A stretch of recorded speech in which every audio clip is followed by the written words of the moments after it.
आप सभी का हमारे चैनल राजवीर यादव फिजिक्स पर बहुत बहुत स्वागत है। हम 2013 के पेपर के 2 वीडियो पढ़ चुके हैं और 2 वीडियो में हमने 13 क्वेश्चन कंप्लीट कर लिए थे। आज हम बात करते हैं इसके 14वें क्वेश्चन की। क्वेश्चन नंबर 14 क्या कहता है, समझिए इसको। 14 के 2 भाग हैं। पहला भाग है ए भाग, वो देखो। मीटर सेतु की संतुलन अवस्था में दिए गए परिपथ चित्र में अज्ञात प्रतिरोध एस का मान ज्ञात कीजिए। मतलब कि ये डायग्राम हमें दे रखा है और हमसे इस एस की वैल्यू पूछना चाह रहा है।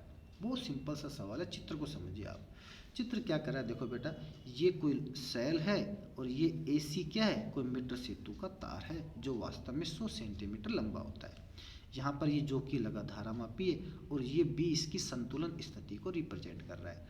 और इसने लिख भी रखा है कि ये संतुलन स्थिति जो है वो 40 सेमी दूरी पर उपस्थित है। तो बच के जो दूरी क्या रहेगी, 60 सेमी रहेगी। क्लियर।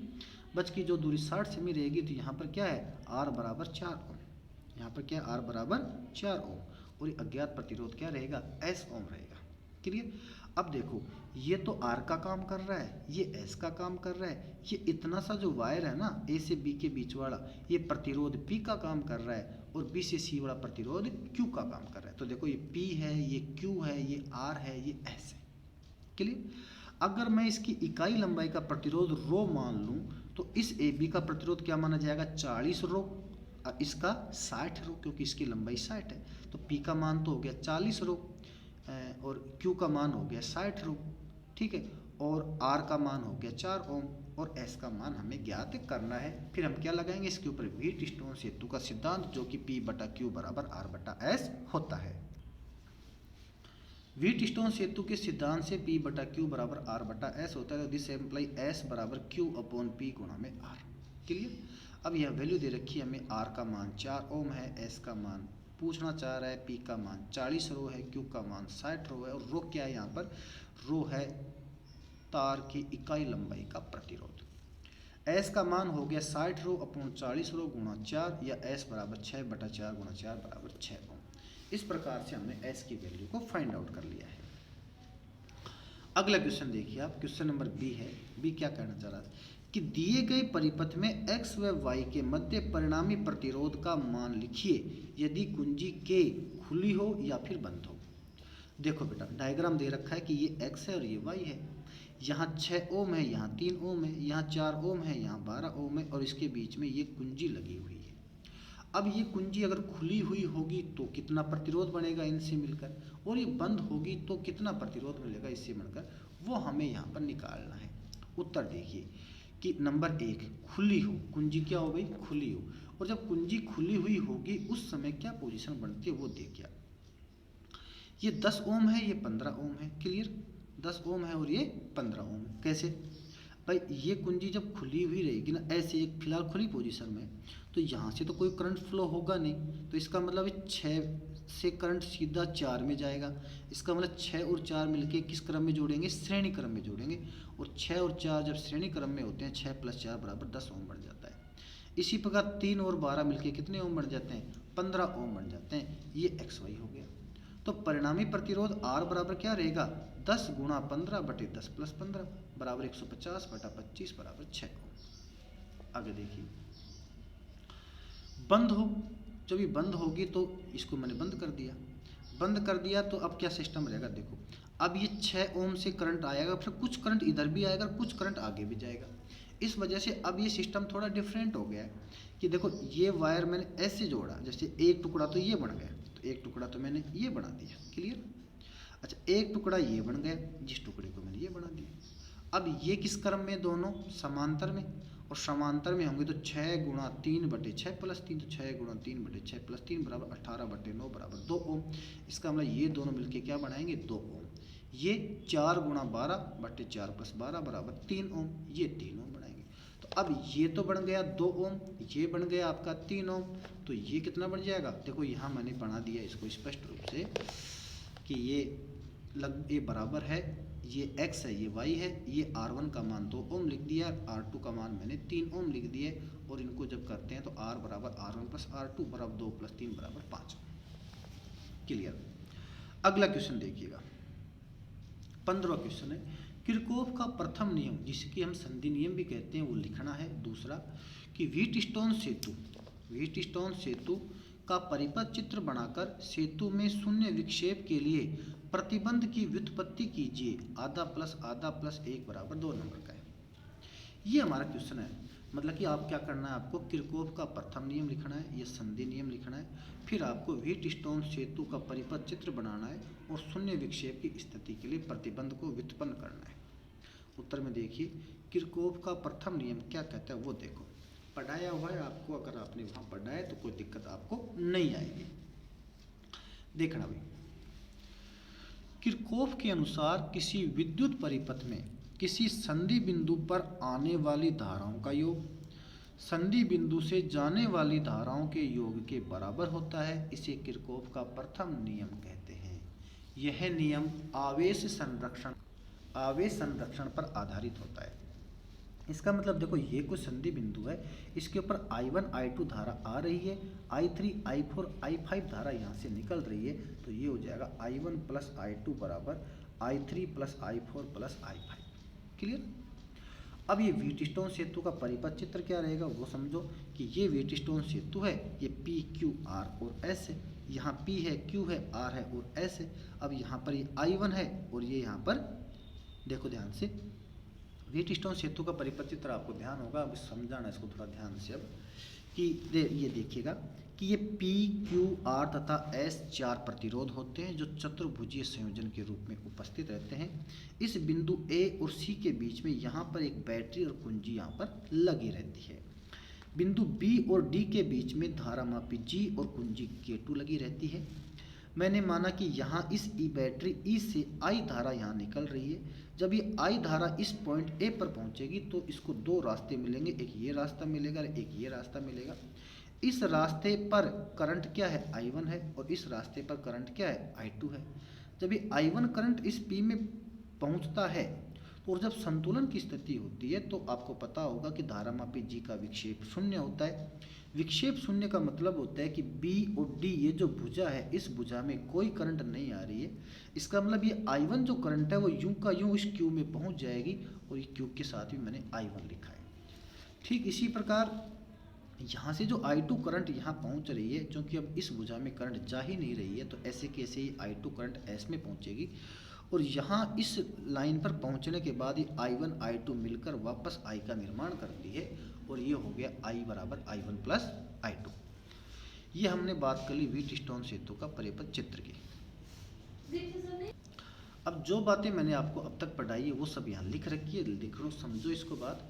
प्रतिबंध की व्युत्पत्ति कैसे करेंगे देखो, प्रतिरोधों का ऐसा चतुर्भुजीय संयोजन जिसकी सहायता से किसी एक अज्ञात प्रतिरोध का मान ज्ञात किया जा सके व्हीटस्टोन सेतु कहलाता है। ठीक है, अगला देखो, माना व्हीटस्टोन सेतु में 4 प्रतिरोध P Q R तथा S लगे हैं। बिंदु B व D के मध्य एक धारामापी G तथा कुंजी K2 लगी है। बिंदु A व C के मध्य एक बैटरी E कुंजी K1 लगी है। संतुलन की स्थिति में धारामाप में विक्षेप का मान शून्य होता है। इस स्थिति में बिंदु B पर विभव बराबर बिंदु D पर विभव, अर्थात VB बराबर VD या VA माइनस VB। अब देखो क्या किया, देखो मैंने VB बराबर VD तो हो ही गया। आपको बताया था कि संतुलन की स्थिति में पॉइंट B पर जो विभव होता है वो पॉइंट D पर विभव के बराबर होता है, अर्थात VB बराबर VD होता है। अब VB के पहले भी माइनस का चिन्ह लगाया और इधर VD के पहले भी माइनस का चिन्ह लगाया, यहाँ भी VA लिखा, यहाँ भी VA लिखा। अब ये VA माइनस VB हो गया, और VA माइनस VB जो है ये किसके बराबर है, I1P के बराबर है। क्लियर भाई, VA माइनस VB I1P के बराबर क्यों है। VA देखो इस डायग्राम में समझो आप, ये है A और ये है B, मतलब VA तो इस पॉइंट पर विभव है, VB इस पॉइंट पर विभव है, अर्थात VA माइनस VB इस प्रतिरोध के सिरों पर विभवांतर है, और प्रतिरोध के सिरों पर विभवांतर V बराबर IR होता है। आपको पता होगा ओम के नियम से, I की जगह I1 रहेगा, R की जगह यहाँ पर P था, इसलिए मैंने यहाँ पर लिख दिया कि VA माइनस VB की जगह I1P। ठीक इसी प्रकार यहाँ VA माइनस VD की जगह मैंने I2R लिख दिया। यही दिमाग आप चित्र में लगा लेना, समझ में आ जाएगा। समीकरण नंबर 1, पुनः संतुलन की स्थिति में VB बराबर VD फिर लिखो आप। अब मैंने वापस वही VB बराबर VD लिखा, और इधर भी VC को घटाया, इधर भी VC को घटाया, और VB में से VC घट गया तो क्या बनेगा I1Q, और VD में से VC घट गया तो क्या बनेगा I2S। ये समीकरण नंबर 2 हो गया है। क्लियर। समीकरण 1 में समीकरण 2 का भाग देने पर P बटा Q बराबर क्या हो जाएगा R बटा S। यह है समीकरण 3 व्हीटस्टोन सेतु का सिद्धांत कहलाता है। अगला क्वेश्चन समझना। क्वेश्चन नंबर 16 है। 16 के 2 भाग है हमारे पास। ये फर्स्ट भाग A है, उसको समझिए पहले कि दिक् काल का मतलब होता है मुक्त आकाश में किसी बिंदु पर विद्युत क्षेत्र सदिश E वेक्टर का परिमाण 9.3 वोल्ट प्रति मीटर है। इस बिंदु पर चुंबकीय क्षेत्र सदिश B वेक्टर का परिमाण ज्ञात कीजिए। ये पहला क्वेश्चन। क्लियर। और पहला क्वेश्चन है तो देखो क्या क्या दे रखा है हमें कि E का परिमाण, E का मोड दे रखा है 9.3 वोल्ट प्रति मीटर, और B का मोड दे रखा है, हमें पूछना चाह रहा है। आपको एक फॉर्मूला मैंने पढ़ाया था, ध्यान हो तो, कि C बराबर E अपॉन B, अर्थात E का परिमाण बटे B का परिमाण। और फिर साथ में आपको ये भी बताया था कि आपके साथ एक कन्फ्यूजन हो सकता है कि भाई E ऊपर आएगा B ऊपर आएगा, ऐसा। ये तो पता लग गया कि ये C के बराबर है, C बराबर E अपॉन B है। फिर भी आप अगर भूल जाओ कि भाई E ऊपर है नीचे, तो एक हिसाब लगा के देखना कि जब वज्र गुणा करते हैं तो ये B और C पास पास रहने चाहिए। तो देखो BC बन जाएगा, ये वज्र गुणा करते ही BC बन जाएगा, इसका मतलब ये सही है। अगर आपने E नीचे लिख दिया और फिर वज्र गुणा करोगे तो EC बनेगा, जो कि गलत है। मतलब कि B और C नज़दीक होने चाहिए। तो इस तरीके से आप इसको याद रख सकते हो। तो C बराबर E अपॉन B हो गया, या B बराबर हो गया E अपॉन C, या B बराबर हो गया E का मान 9.3 बटे 3 गुणा 10 की पावर 8, 16 क्या 3.1 गुणा 10 की पावर माइनस का 8 टेस्ला। क्लियर। सेकंड पार्ट है इसका, पराबैंगनी अवरक्त तथा एक्स किरणों में से किसकी तरंग दैर्घ्य अधिकतम होती है। किसकी अधिकतम होती है, देखो आप, अवरक्त तरंगे हैं, पराबैंगनी तरंगे हैं और एक्स तरंगे हैं। ये 8वें पाठ में आती हैं, जो शायद आपको मैंने पढ़ा दिया। तो इसमें अगर आपको ध्यान हो, वहाँ हमने विद्युत चुम्बकीय स्पेक्ट्रम की चर्चा की थी। अवरक्त जो तरंगे होती हैं उनकी तरंग दैर्घ्य होती है बेटा 7000 एंगस्ट्रॉम से 10 की पावर माइनस के 3 मीटर तक, और पराबैंगनी की होती है 10 एंगस्ट्रॉम से 4000 एंगस्ट्रॉम तक, और एक्स किरणों की होती है 0.6 से 10 एंगस्ट्रॉम तक। तो इसमें सबसे ज़्यादा तरंग दैर्घ्य जो है वो अवरक्त की है, उसके पश्चात पराबैंगनी की है, और सबसे कम है एक्स किरणों की। क्लियर। अगला टॉपिक, अगला क्वेश्चन देखिए आप, सुमेलित कीजिए। Column first and column second है। यहाँ लिखा है ABC एंड D, और यहाँ लिखा है म्यू बराबर 10IP, म्यू बराबर 1/sin C, म्यू बराबर sin I upon sin R, या म्यू बराबर sin A प्लस DM बटा 2, या बटा sin A बटा 2। PQR तथा S की मैं बात करूं तो स्नेल का नियम लिख रखा है, ब्रूस्टर का नियम लिख रखा है, प्रिज्म लिख रखा है, और पूर्ण आंतरिक परावर्तन लिख रखा है। और ये सवाल है 4 + आधा बराबर 2 नंबर का। मतलब ये जो चारों क्वेश्चन हैं ये 2 नंबर के हैं, और आपको इसमें सही मैच करना है कि भाई ये सूत्र इसमें से किसके साथ मैच होगा। देखिए इसका उत्तर। अब आप उत्तर के लिए मैंने यहाँ ये लिख रखा है, देखो अब आपने अगर पूरा सिलेबस पढ़ा है जब तो दिक्कत नहीं है कि म्यू बराबर जो 10IP हमने लिखा था, ये ब्रूस्टर के नियम में लिखा था, ये ऑप्टिक्स के पार्ट में आता है, ऑप्टिक्स का जो सेकंड चैप्टर है उसमें आता है। म्यू बराबर 1/sin C, ये आपको मैंने पूर्ण आंतरिक परावर्तन में ये बात आपको लिखवाई थी, इसलिए ये वहाँ आएगा। और म्यू बराबर sin I upon sin R, ये स्नेल का नियम कहलाता है। और म्यू बराबर sin A प्लस DM बटे 2 sin A बटा 2, ये प्रिज्म के लिए हमने इस फॉर्मूले को डराइव किया था। इस वजह से अब आप मैचिंग बैठा लेना इसमें कि A का संबंध Q से बैठेगा, B का संबंध S से बैठेगा, C का संबंध P से बैठेगा, D का संबंध R से बैठेगा। साथ में यहाँ R भी लगा रखा है, इसका मतलब ये क्वेश्चन फिर कभी किसी न किसी साल में रिपीट अवश्य हुआ है। क्लियर। तो इस वीडियो में हमने 17 क्वेश्चनों का, अब तक 2013 के 17 क्वेश्चनों का हमने अध्ययन कर लिया। जैसे कि मैं आपको पहले भी कह रहा था कि जब जो हम आगे पेपर में बढ़ेंगे हमारे वीडियो जल्दी कंप्लीट होंगे, क्योंकि हमारा जो 2012 का जो वीडियो था वो 2012 वाला 12 वीडियो में जाके कंप्लीट हुआ था पेपर, लेकिन अब शायद मुझे लगता है 5, 6, 7 में ये पूरा हो ही जाएगा। क्लियर।